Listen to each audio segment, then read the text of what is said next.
원포인트 민법. 증여의 특수한 증여. 1. 부담부 증여. 주는 증여자가 이것을 줄 것이니 수증자 너도 나에게 이익을 달라고 요구하는 것을 부담부 증여라고 합니다. 부담부 증여는 수증자가 증여를 받는 동시에 일정한 부담을 가지게 되는 것을 말합니다. 즉, 본계약은 증여이고 일정한 급부를 해야 하는 채무를 부관으로 합니다. 그래서 본계약이 무효이면 부관에 불과한 부담도 함께 무효가 됩니다. 반면 부담이 무효이면 본계약 증여가 무효인 것은 아닙니다. 즉, 주된 의무가 기준이라는 것입니다. 2. 부담부 증여의 부담 책임. 1. 담보 책임. 먼저 일반적인 증여 계약의 담보 책임 문제를 보고 이후에 부담부 증여의 담보 책임 문제를 보겠습니다. 제559조 1항 증여자는 증여의 목적인 물건 또는 권리의 하자나 흥결에 대하여 책임을 지지 아니한다. 그러나 증여자가 그 하자나 흥결을 알고 수증자에게 고지하지 아니한 때에는 그러하지 아니하다. 증여의 경우에는 매도인과 같이 대가를 지급받고 재산을 건네주는 것이 아니기 때문에 원칙적으로 증여의 목적인 물건 또는 권리의 하자나 흥결에 대하여 책임을 지지 않는 것이 타당할 것입니다. 수증자도 아무런 대가를 지급하지 않고 무상으로 받는 것이기 때문에 공짜로 받은 물건에 하자가 있다는 것을 지적하며 항의하는 것은 약간 무리일 것입니다. 따라서 민법 제559조는 원칙적으로 증여자는 담보 책임을 부담하지 않는다고 규정하고 있습니다. 다만 증여자가 증여 목적물의 하자나 흥결을 알면서도 수증자에게 이를 알리지 않고 증여하는 것은 수증자의 신뢰를 해하는 것으로서 담보 책임을 묻게 해도 증여자에게 불리한 것이 아닐 것입니다. 선지 보겠습니다. 증여자는 원칙적으로 증여의 목적인 물건 또는 권리의 하자나 흥결에 대하여 책임을 지지 않는다. 옳은 선지입니다. 증여자는 증여의 목적인 물건 또는 권리의 하자나 흥결을 알고 수증자에게 고지하지 아니한 때에는 그 하자나 흥결에 대하여 책임을 진다. 옳은 선지입니다. 그러나 부담부 증여는 다릅니다. 2항 상대 부담 있는 증여에 대하여는 증여자는 그 부담의 한도에서 매도인과 같은 담보의 책임이 있다. 부관이긴 하지만 일종의 계약이므로 부담부 증여는 증여자가 하자나 흥결이 있는 것을 수증자에게 주면 안 된다는 것입니다. 그래서 하자나 흥결이 있는 것을 주면 증여자가 책임을 진다는 것입니다. 부담부 증여는 증여자도 이익이 있기 때문입니다.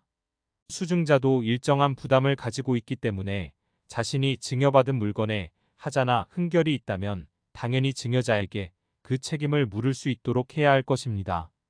이 부담부 증여 쌍무계약 준용. 민법 제561조.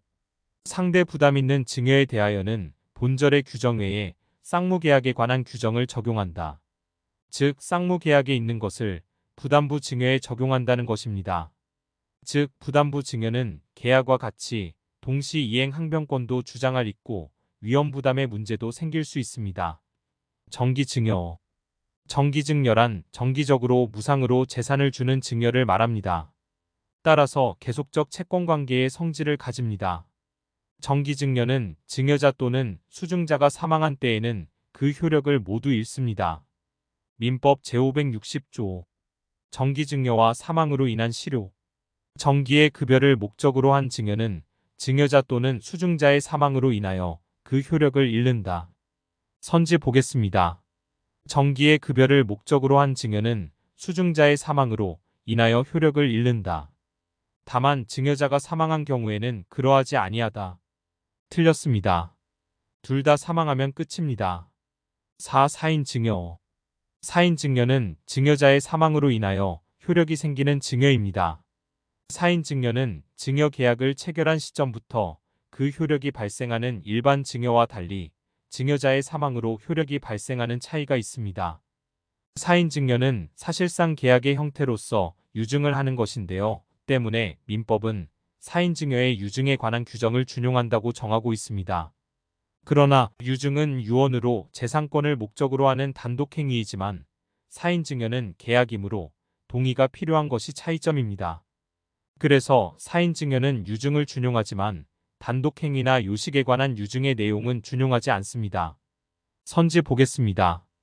상대 부담 있는 증여에 대하여는 쌍무계약에 관한 규정을 적용하고 증여자의 사망으로 인하여 효력이 생길 증여에는 유증에 관한 규정을 준용한다.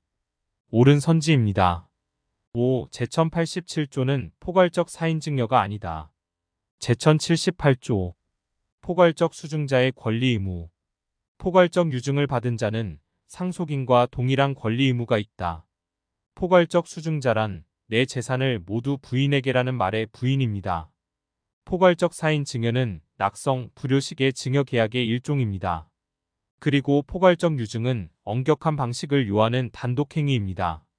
방식을 위배한 포괄적 유증은 대부분 포괄적 사인 증여에 민법 제1078조가 준용된다면 양자의 효과가 같게 되므로 결과적으로 유증의 엄격한 방식을 요하는 요식행위로 규정한 조항들은 무의미하게 됩니다. 따라서 1078조가 포괄적 사인 증여에 준용된다고 하는 것은 사인 증여의 성질에 반하므로 준용되지 않습니다.